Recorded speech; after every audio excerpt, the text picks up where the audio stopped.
Emma, written by Jane Austen, read by staff from Birmingham Libraries. Volume 2, Chapter 11. It may be possible to do without dancing entirely. Instances have been known of young people passing many months successively without being at any ball of any description, and no material injury accrue either to body or mind. But when a beginning is made, when the felicities of rapid motion have once been, though slightly, felt, it must be a very heavy set that does not ask for more. Frank Churchill had danced once at Highbury, and longed to dance again, and the last half hour of an evening which Mr. Woodhouse was persuaded to spend with his daughter at Randall's was passed by the two young people in schemes on the subject. Frank's was the first idea, and his the greatest zeal in pursuing it, for the lady was the best judge of the difficulties, and the most solicitous for accommodation and appearance. But still she had inclination enough for showing people again how delightfully Mr. Frank Churchill and Miss Woodhouse danced, for doing that in which she need not blush to compare herself with Jane Fairfax, and even for simple dancing itself, without any of the wicked aids of vanity, to assist them first in pacing out the room they were in to see what it could be made to hold, and then in taking the dimensions of the other parlour, in the hope of discovering, in spite of all that Mr. Weston could say of their exactly equal size, that it was a little the largest. His first proposition and request, that the dance begun at Mr. Cole's should be finished there, that the same party should be collected, and the same musician engaged, met with the readiest acquiescence. Mr. Weston entered into the idea with thorough enjoyment, and Mrs. Weston most willingly undertook to play as long as they could wish to dance, and the interesting employment had followed of reckoning up exactly who there would be, and portioning out the indispensable division of space to every couple. You and Miss Smith and Miss Fairfax will be 3, and the 2 Miss Coxes 5, have been repeated many times over. And there will be the 2 Gilberts, young Cox, my father and myself, besides Mr. Knightley. Yes, that will be quite enough for pleasure. You and Miss Smith and Miss Fairfax will be 3, and the 2 Miss Coxes 5, have been repeated many times over. And there will be the 2 Gilberts, young Cox, my father and myself, besides Mr. Knightley. Yes, that will be quite enough for pleasure. You and Miss Smith and Miss Fairfax will be 3, and the 2 Miss Coxes 5, and for 5 couple there will be plenty of room. But soon it came to be on one side, but will there be good room for 5 couple? I really do not think there will. On another, and after all 5 couple are not enough to make it worth while to stand up. 5 couple are nothing when one thinks seriously about it. It will not do to invite 5 couple. It can be allowable only as the thought of the moment. Somebody said that Miss Gilbert was expected at her brother's and must be invited with the rest. Somebody else believed Mrs. Gilbert would have danced the other evening if she had been asked. A word was put in for a second young Cox, and at last, Mr. Weston naming one family of cousins who must be included, and another a very old acquaintance who could not be left out, it became a certainty that the 5 couple would be at least 10, and a very interesting speculation in what possible manner they could be disposed of. The doors of the 2 rooms were just opposite each other. Might not they use both rooms and dance across the passage? It seemed the best scheme, and yet it was not so good but that many of them wanted a better. Emma said it would be awkward. Mrs. Weston was in distress about the supper, and Mr. Woodhouse opposed it earnestly on the score of health. It made him so very happy indeed.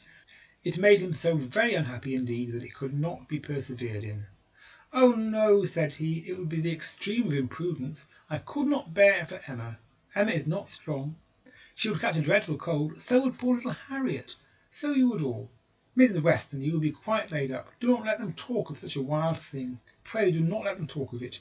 That young man, speaking lower, is very thoughtless. Do not tell his father, but that young man is not quite the thing. He has been opening doors very often this evening, and keeping them open very inconsiderately. He does not think of the draught. I do not mean to set you against him, but indeed he is not quite the thing. Mrs. Weston was sorry for such a charge. She knew the importance of it, and said everything in her power to do it away. Every door was now closed, the passage plan given up, and the first scheme of dancing only in the room they were in resorted to again, and with such goodwill on Frank Churchill's part, that the space which a quarter of an hour before had been deemed barely sufficient for 5 couple, was now endeavoured to be made out quite enough for 10. We were too magnificent, said he. We allowed unnecessary room. 10 couple may stand here very well. Emma demurred. It would be a crowd, and a sad crowd, and what could be worse than dancing without space to turn in? Very true, he gravely replied. It was very bad. But still he went on measuring, and still he ended with, I think there will be very tolerable room for 10 couple. No, no, said she, you are quite unreasonable. It will be dreadful to be standing so close. Nothing can be farther from pleasure than to be dancing in a crowd in a little room. There is no denying it, he replied. I agree with you exactly. A crowd in a little room? Miss Woodhouse, you have the art of giving pictures in a few words. Exquisite, quite exquisite. Still, however, having proceeded so far, one is unwilling to give the matter up. It would be a disappointment to my father, and altogether, I do not know that. I am rather of the opinion that 10 couple might stand here very well. Emma perceived that the nature of his gallantry was a little self-willed, and that he would rather oppose than lose the pleasure of dancing with her, but she took the compliment and forgave the rest. Had she ever intended to marry him, it might have been worth while to pause and consider, and to try to understand the value of his preference and the character of his temper. But for all the purposes of their acquaintance, he was quite amiable enough. Had she intended ever to marry him, it might have been worth while to pause and consider, and try to understand the value of his preference and the character of his temper. But for all the purposes of their acquaintance, he was quite amiable enough. Before the middle of the next day he was at Hartfield, and he entered the room with such an agreeable smile as certified the continuance of the scheme. It soon appeared that he came to announce an improvement. Well, Miss Woodhouse, he almost immediately began, your inclination for dancing has not been quite frightened away, I hope, by the terrors of my father's little rooms. I bring a new proposal on the subject, a thought of my father's, which waits only your approbation to be acted upon. May I hope for the honour of your hand for the first 2 dances of this little projected ball, to be given, not at Randall's, but at the Crown Inn. The Crown? Yes, if you and Mr. Woodhouse see no objection, and I trust you cannot, my father hopes his friend will be so kind as to visit him there. Better accommodations he can promise them, and not a less grateful welcome than at Randall's. It's his own idea. Mrs. Weston sees no objection to it, provided you are satisfied. This is what we all feel. Oh, you are perfectly right. 10 couple in either of the Randalls' rooms would have been insufferable. Dreadful. I felt how right you were the whole time, but was too anxious for securing anything to like to yield. Is it not a good exchange? You consent? I hope you consent. It appears to me a plan that nobody can object to, if Mr. and Mrs. Weston do not. I think it admirable, and as far as I can answer for myself, shall be most happy. It seems the only improvement that could be. Papa, do you not think it an excellent improvement? She was obliged to repeat and explain it before it was fully comprehended, and then, being quite new, farther representations were necessary to make it acceptable. No, he thought it very far from an improvement, a very bad plan, much worse than the other. The room at an inn was always damp and dangerous, never properly aired or fit to be inhabited. If they must dance, they had better dance at Randall's. He had never been in the room at the Crown in his life, did not know the people who kept it by sight. Oh no, a very bad plan. They would catch worse colds at the Crown than anywhere. I was going to observe, sir, said Frank Churchill, that one of the great recommendations of this change would be the very little danger of anybody's catching cold, so much less danger at the Crown than at Randall's. Mr. Perry might have a reason to regret the alteration, but nobody else could. Sir, said Mr. Woodhouse, rather warmly, you're very much mistaken if you suppose Mr. Perry to be that sort of character. Mr. Perry is extremely concerned when any of us are ill, but I do not understand how the room at the Crown can be safer for you than your father's house. From the very circumstance of it being larger, sir. We shall have no occasion to open the windows at all. From the very circumstance of its being larger, sir. We shall have no occasion to open the windows at all, not once the whole evening, and it is that dreadful habit of opening the windows, letting in cold air upon heated bodies, which, as you well know, sir, does the mischief. Open the windows? But surely, Mr. Churchill, nobody would think of opening the windows at Randall's. Nobody could be so imprudent. I never heard of such a thing. Dancing with open windows? I am sure neither your father nor Mrs. Weston, poor Miss Taylor that was, would suffer it. Ah, sir, but a thoughtless young person will sometimes step behind a window curtain and throw up a sash without its being suspected. I have often known it done myself. Have you indeed, sir? Bless me, I could never have supposed it. But I live out of the world, and I am often astonished at what I hear. However, this does make a difference, and perhaps, when we come to talk over it. Have you indeed, sir? Bless me, I never could have supposed it. But I live out of the world, and am often astonished at what I hear. However, this does make a difference, and perhaps when we come to talk it over, but these sort of things require a good deal of consideration. One cannot resolve upon them in a hurry. If Mr. and Mrs. Weston will be so obliging as to call here one morning, we may talk it over and see what can be done. But unfortunately, sir, my time is so limited. Oh, interrupted Emma, there will be plenty of time for talking everything over. There is no hurry at all. If it can be contrived to be at the Crown, papa, it will be very convenient for the horses. They'll be so near their own stable. So they will, my dear. That is a great thing. Not that James ever complains, but it is a right to spare our horses when we can.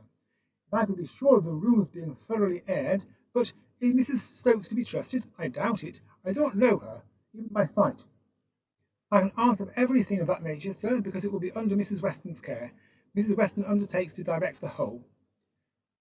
There, papa, now you must be satisfied. Our own dear Mrs. Weston, who is carefulness itself. Do not you remember what Mr. Perry said so many years ago when I had the measles? If Miss Taylor undertakes to wrap Miss Emma up, you need not have any fears, sir. How often have I heard you speak of it as such a compliment to her? Aye, very true. Mr. Perry did say so. I shall never forget it. Poor little Emma, you were very bad with the measles. That is, you would have been very bad but for Perry's great attention. He came 4 times a day for a week. He said from the first it was a very good sort, which was our great comfort, but the measles are a dreadful complaint. I hope whenever poor Isabella's little ones have the measles, she will send for Perry. My father and Mrs. Weston are at the Crown at this moment, said Frank Churchill, examining the capabilities of the house. I left them there and came on to Hartfield, impatient for your opinion, and hoping you might be persuaded to join them and give your advice on the spot. I was desired to say so from both. It would be the greatest pleasure to them if you could allow me to attend you there. They can do nothing satisfactorily without you. Emma was most happy to be called to such a council, and her father, engaged it all over while she was gone, the two young people set off together without delay for the Crown. There were Mr. and Mrs. Weston. There were Mr. and Mrs. Weston, delighted to see her and receive her approbation, very busy and very happy in their different way, she in some little distress, and he finding everything perfect. Emma, said she, this paper is worse than I expected. Look, in places you see it is dreadfully dirty, and the wainscot is more yellow and forlorn than anything I could have imagined. My dear, you are too particular, said her husband. What does all that signify? You will see nothing of it by candlelight. It will be as clean as Randall's by candlelight. We never see anything of it on our club nights. The ladies here probably exchanged looks which meant men never know when things are dirty or not, and the gentlemen perhaps thought each to himself, women will have their little nonsense and needless care. The ladies here probably exchanged looks which meant men never know when things are dirty or not, and the gentleman perhaps thought each to himself, women will have their little nonsenses and needless cares. One perplexity, however, arose which the gentleman did not disdain. It regarded a supper room. At the time of the ballrooms being built, suppers had not been in question, and a small card room adjoining was the only addition. What was to be done? This card room would be wanted as a card room now, or if cards were conveniently voted unnecessary by their four selves, still was it not too small for any comfortable supper? Another room of much better size might be secured for the purpose, but it was at the other end of the house, and a long awkward passage must be gone through to get at it. This made a difficulty. Mrs. Weston was afraid of draughts for the young people in that passage, and neither Emma nor the gentleman could tolerate the prospect of being miserably crowded at supper.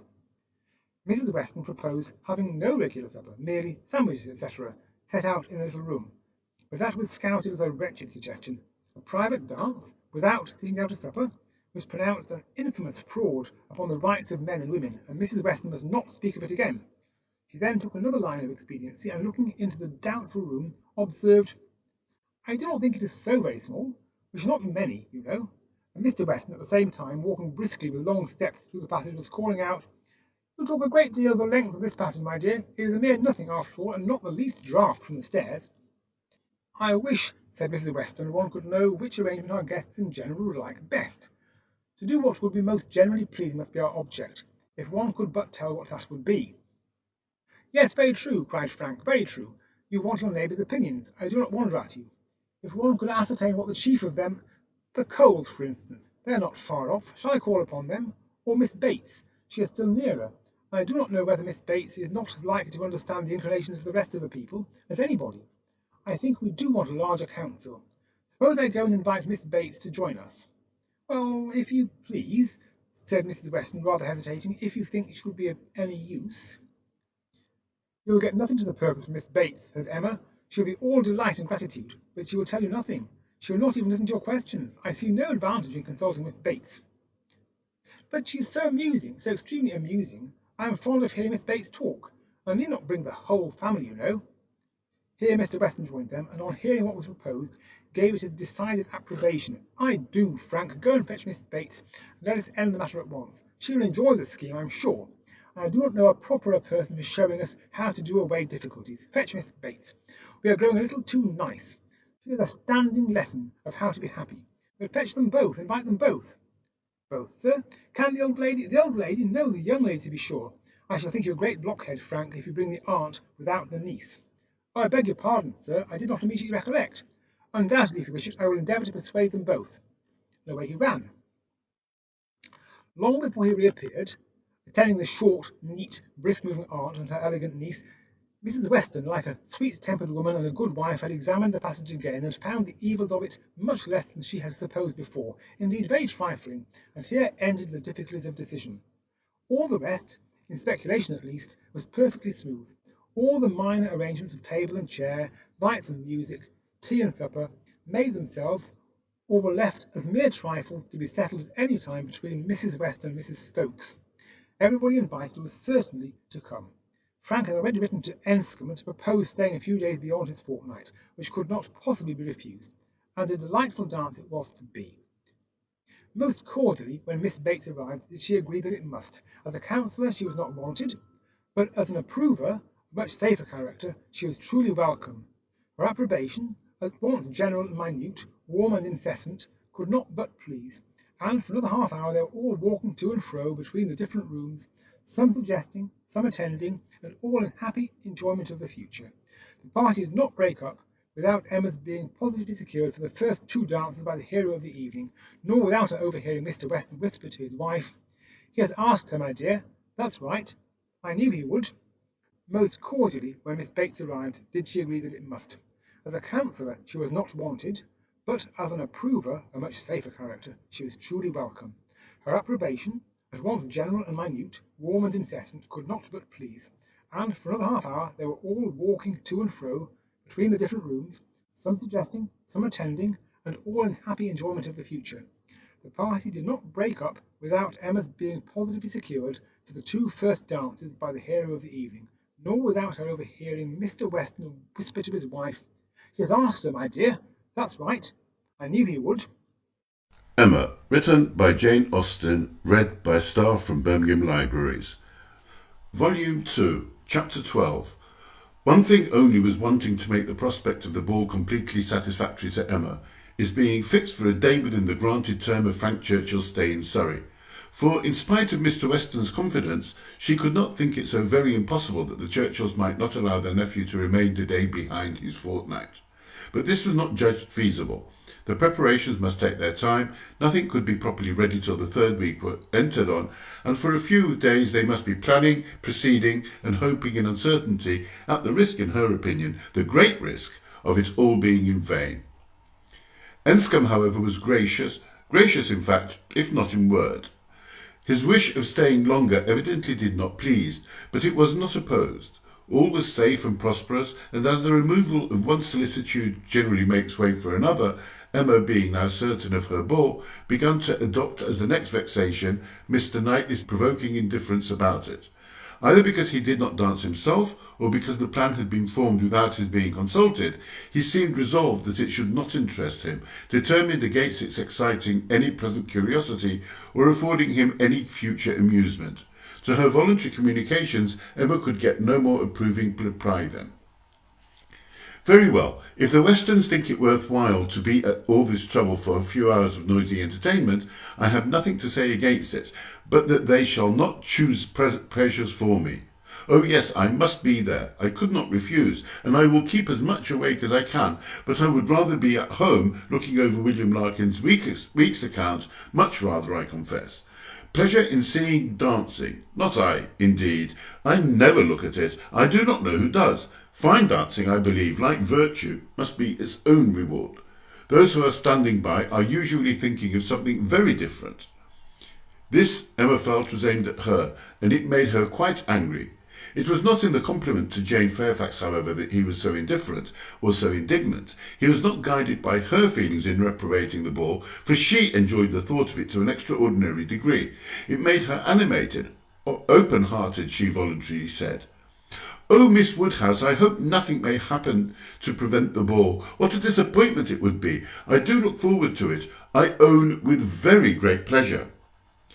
It was not to oblige Jane Fairfax, therefore, that he would have preferred the society of William Larkins. No, she was more and more convinced that Mrs. Weston was quite mistaken in that surmise. There was a great deal of friendly and of compassionate attachment on his side, but no love. Alas! There was soon no leisure for quarrelling with Mr. Knightley. 2 days of joyful security were immediately followed by the overthrow of everything. A letter arrived from Mr. Churchill to urge his nephew's instant return. Mrs. Churchill was unwell, far too unwell to do without him. She had been in a very suffering state, so said her husband, when writing to her nephew 2 days before, though from her usual unwillingness to give pain and constant habit of never thinking of herself, she had not mentioned it. But now she was too ill to trifle, and must entreat him to set off for Enscombe without delay. The substance of this letter was forwarded to Emma in a note from Mrs. Weston instantly. As to his going, it was inevitable.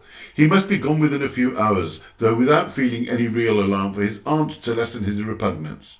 He knew her illnesses. They never occurred but for her own convenience. Mrs. Weston added that he could only allow himself time to hurry to Highbury after breakfast and take leave of the few friends there whom he could suppose to feel any interest in him, and he might be expected at Hartfield very soon.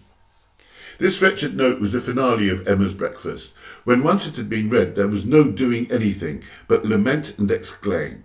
The loss of the ball, the loss of the young man, and all that the young man might be feeling. It was too wretched. Such a delightful evening as could have been. Everybody so happy, and she and her partner the happiest. I said it would be so, was the only consolation. Her father's feelings were quite distinct. He thought principally of Mrs. Churchill's illness and wanted to know how she was treated, and as for the ball, it was shocking to have dear Emma disappointed, but they would all be safer at home. Emma was ready for her visitor some time before he appeared, but if this reflected at all upon his impatience, his sorrowful look and total want of spirits when he did come might redeem him. He felt the going away almost too much to speak of it. His dejection was most evident. He sat really lost in thought for the first few minutes, and when rousing himself it was only to say, "Of all horrid things, leave-taking is the worst." "But you will come again," said Emma. "This will not be your only visit to Randalls." "Ah," shaking his head, "the uncertainty of when I may be able to return. I shall try for it with a zeal. It will be the object of all my thoughts and cares, and if my uncle and aunt go to town this spring, but I am afraid they did not stir last spring, I am afraid it is a custom gone for ever. Our poor ball must be quite given up." "Ah, that ball! Why did we wait for anything? Why not seize the pleasure at once? How often is happiness destroyed by preparation, foolish preparation? You told us it would be so. Oh, Miss Woodhouse, why are you always so right?" "Indeed, I am very sorry to be right in this instance. I would much rather have been merry than wise." "If I can come again, we are still to have our ball. My father depends on it. Do not forget your engagement." Emma looked graciously. "Such a fortnight as it has been," he continued, "every day more precious and more delightful than the day before, every day making me less fit to bear any other place. Happy those who can remain at Highbury." "As you do us such ample justice now," said Emma, laughing, "I will venture to ask whether you did not come a little doubtfully at first. Do we not rather surpass our expectations? I am sure we do. I am sure you did not much expect to like us. You would not have been so long in coming if you had had a pleasant idea of Highbury." He laughed rather consciously, and though denying the sentiment, Emma was convinced that it had been so. "And you must be off this very morning?" "Yes, my father is to join me here. We shall walk back together, and I must be off immediately. I am almost afraid that every moment will bring him." "Not 5 minutes to spare, even for your friends, Miss Fairfax and Miss Bates? How unlucky! Miss Bates's powerful argumentative mind might have strengthened yours."